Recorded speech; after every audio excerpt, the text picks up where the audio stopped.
market economies, there are a variety of different market systems that exist, depending on the industry and the companies within that industry.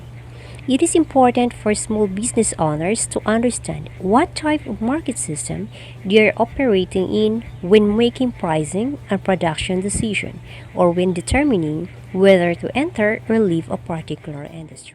In this video, we are going to introduce one of the type of market structures. Economists use market structures to group firms together based on their characteristics.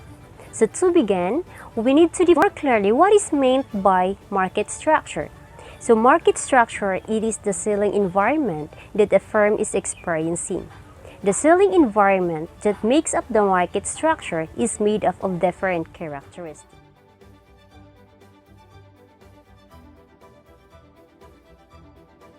The word monopoly has been derived from the combination of two words, mono and poly. So mono refers to a single and poly to control. So monopoly refers to a market structure where a single firm controls the entire market. So monopoly exists when a specific person or enterprise is the only supplier of a particular good. The following assumptions are made when we talk about monopolies. So in a monopoly, first, there are high barriers to enter and exit. So competitors are not able to enter the market, and the monopoly can easily prevent competition from developing their foothold in an industry by acquiring the competition. Second, there is the only one firm that dominates the entire market. So there is only one seller in the market, so meaning the company becomes the same as the industry it serves. Third, the monopolist maximizes profit and it can set the price. So in a monopoly, they are the price maker, not a price taker. So the company that operates the monopoly decides the price of the product that it will sell without any competition, keeping their prices in check. So as a result, monopolies raise prices as well. So one example of this type of market structure would be an electrical company. So here in Negros Oriental, we call this as Noreco. So most communities have only one supplier of electricity. So the barrier to other firms competing is the huge cost of setup and government contracts for many communities. The population is such that there's only room for one producer. So this reality creates a barrier to further competition.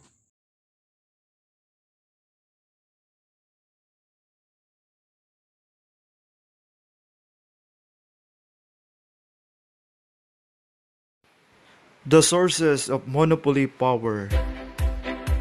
Monopoly power is influenced by the following factors: the barriers to entry, the number of competitors, the advertising, and the degree of product differentiation. To the barriers to entry, in this case, the larger and more expensive the barriers to entry, the greater the monopoly power. The competitors also can influence the monopoly power because the smaller the number of competitors in the market, the greater the monopoly power. The other factor is the advertisement. The greater the advertising spend and more recognizable the brand name, the greater the monopoly power. And lastly is the degree of product differentiation. The larger the degree of product differentiation, the greater the extent of the monopoly power.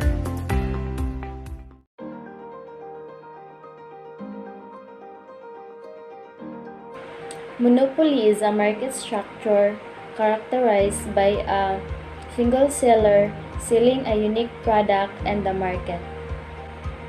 In a monopoly market, the seller faces no competition as he is the sole seller of the goods with no substitute. He enjoys the power of setting the price for his goods. In competitive market, there are many producers and no individual producer can affect the market price by increasing or decreasing his output. Monopoly versus competitive market. Monopolies and competitive markets mark the extremes in regards to market structures.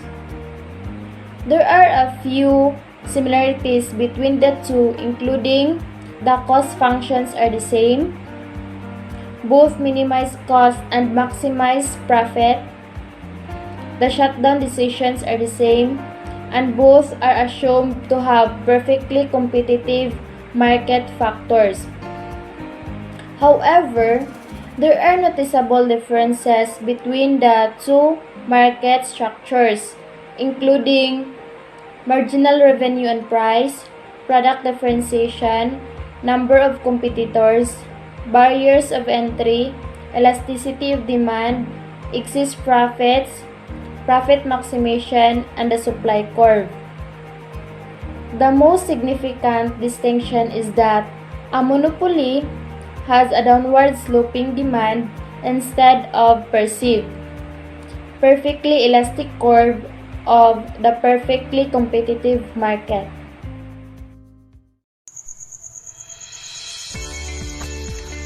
So now, let's talk about legal barriers. The government creates legal barriers through patents, copyrights, and granting exclusive rights to companies.